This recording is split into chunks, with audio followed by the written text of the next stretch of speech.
Segunda carta de João. Introdução.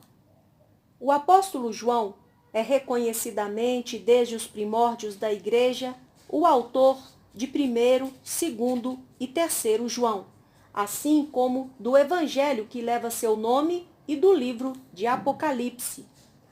O principal objetivo desta segunda carta circular de João às igrejas da Ásia Menor, que o texto parece sugerir figuradamente ao referir-se à Senhora eleita, primeiro é encorajar e oferecer subsídios teológicos para que os cristãos andem submissos aos mandamentos de Jesus Cristo e não se deixem seduzir pela retórica e prédica dos precursores do gnosticismo que estavam se infiltrando nas comunidades cristãs da época.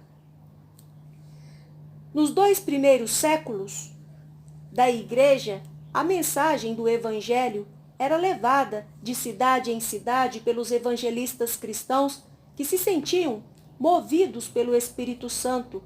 Eles eram abençoados e enviados por suas lideranças locais com essa missão.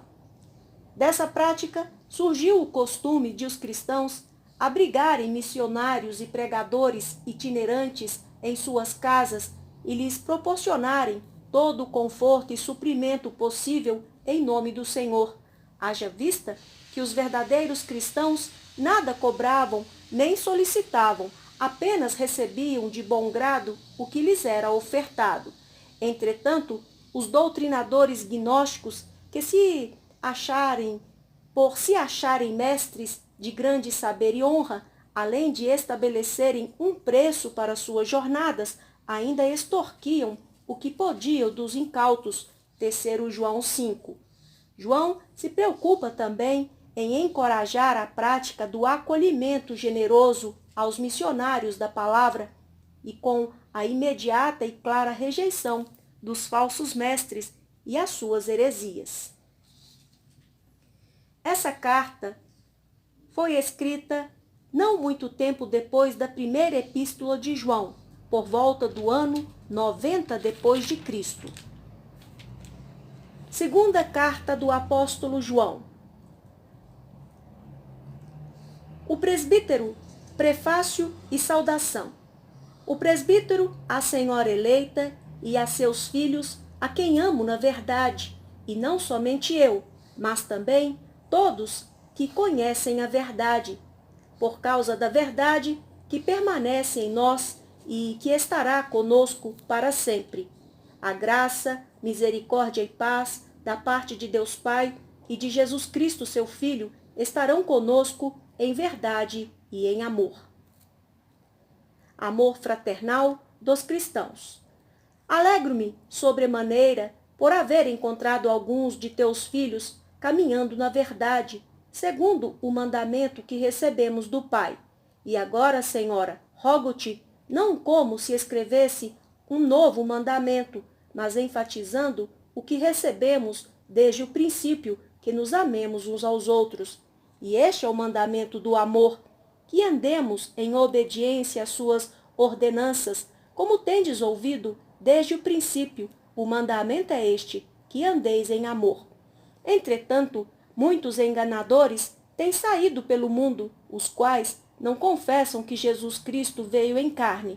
Esse é o modo de ser do mentiroso e do anticristo. Acautelai-vos, para não destruirdes a obra que realizamos com zelo, mas que, pelo contrário, sejais recompensados regiamente. Todo aquele que não permanece no ensino de Cristo, mas acredita estar indo além dele, não tem Deus, porquanto quem permanece na sã doutrina tem o Pai e também o Filho.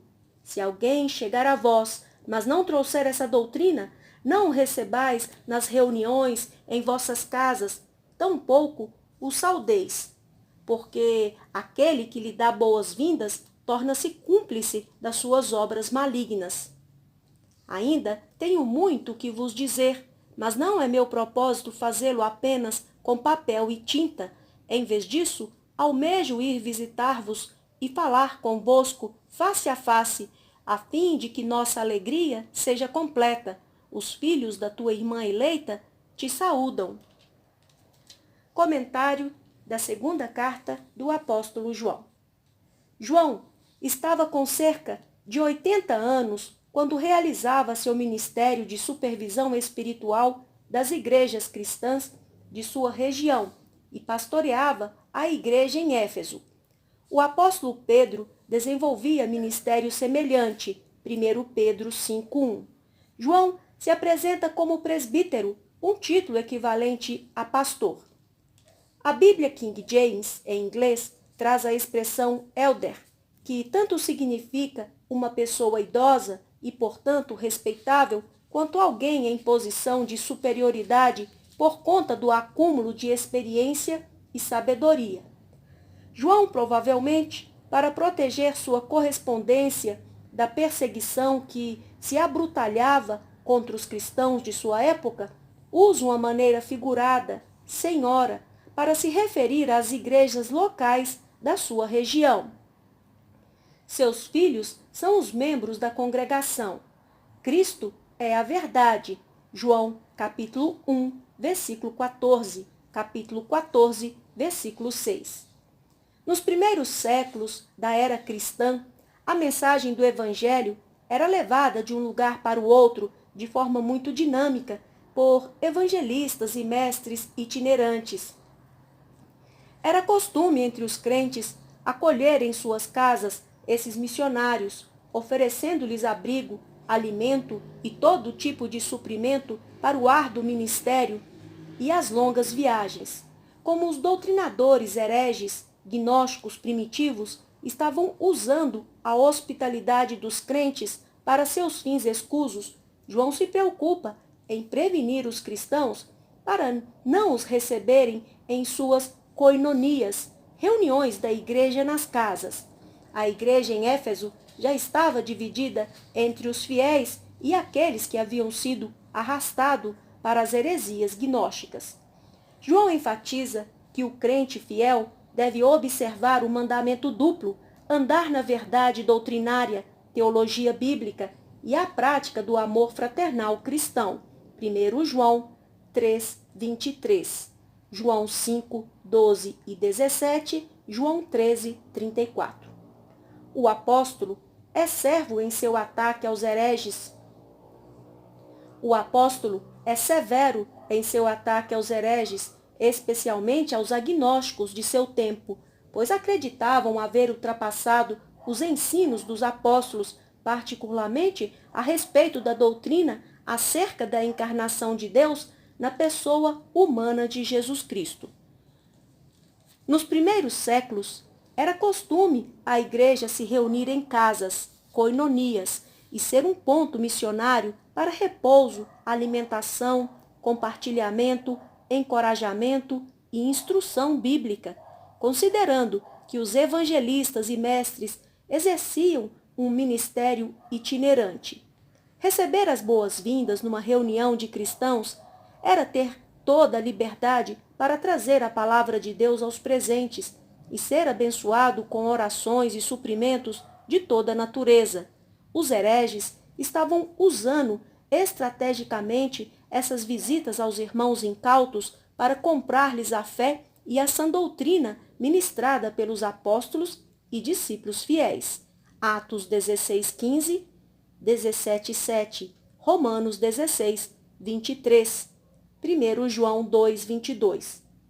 Na época de João, o papel já era produzido artesanalmente, mediante taquaras macias que floresciam à beira dos rios da Ásia Menor, chamados papiro. A tinta, palavra que deriva de uma expressão grega que significa negro, era obtida a partir de uma mistura de carbono, água e uma espécie de goma oleosa. A irmã eleita é a igreja de onde João está escrevendo para seus filhos espirituais em Cristo. Terceira carta do apóstolo João. Introdução. Esta é a terceira carta canônica de reconhecida autoria do apóstolo João desde os primórdios da igreja e atestada por vários dos chamados pais da igreja. Nos primeiros versículos de 2 João, assim como em 3 João, o autor se identifica da mesma forma humilde e pastoral, o presbítero ou ancião. Outras semelhanças internas ainda são bem visíveis, como as expressões amo na verdade ou amo por causa da verdade, no primeiro versículo das duas cartas, e andando na verdade, no quarto verso de ambas, bem como nos desfechos muito parecidos. Jesus e o apóstolo Paulo já haviam dado instruções sobre como a igreja deveria ser cordial e generosa no recebimento dos obreiros cristãos que realizavam árduo trabalho itinerante, levando de cidade em cidade a palavra de Deus e a sã doutrina. Alguns falsos mestres, no entanto, estavam tentando negociar influências políticas e religiosas, bem como lucrar com suas viagens e palestras. O objetivo do autor, nessa sua segunda carta, é elogiar e encorajar o irmão Gaio por sua hospitalidade e sustento aos discípulos de João, verdadeiros mestres na palavra. Esses irmãos haviam sido maltratados em uma das igrejas da Ásia por um líder carnal e autoritário chamado Diótrefes, que excomungava qualquer membro da comunidade que se mostrasse amável e generoso para com os missionários enviados pelo apóstolo. A carta de João é também uma advertência contra a arrogância e a prepotência dos ditadores. Tudo indica que essa terceira carta tenha sido composta na mesma época que as duas anteriores, por volta do ano 90 depois de Cristo.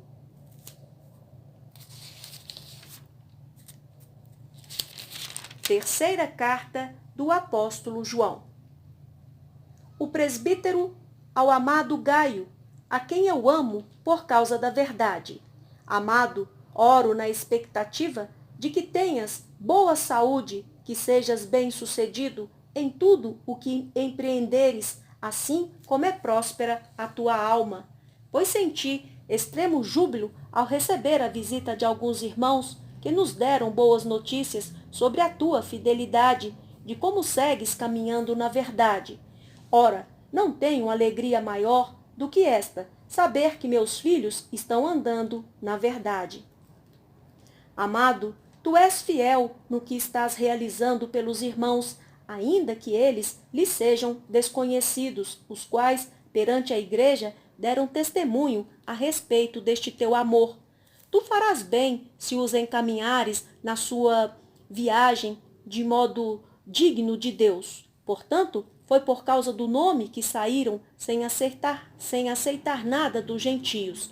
Sendo assim, devemos acolher todos que foram com eles, para que sejamos também cooperadores a favor da verdade.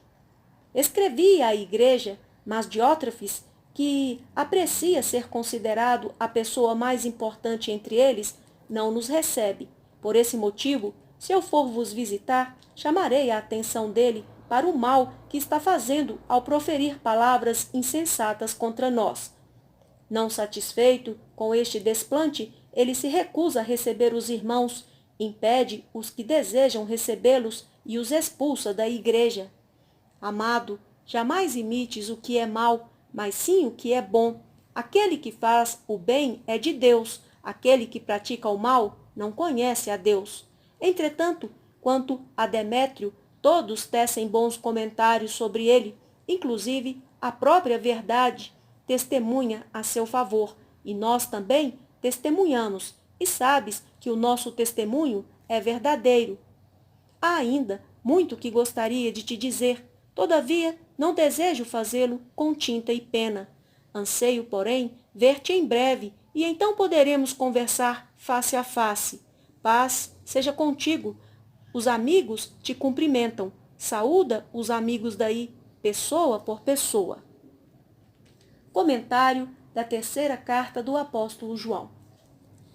Diferentemente de 2 João, esta carta não é direcionada primeiramente a um grupo de crentes, mas para um indivíduo e discípulo, versículo 4, chamado Gaio, nome bastante comum na época e região de João, 1 Coríntios 1,14, Romanos 16, 23.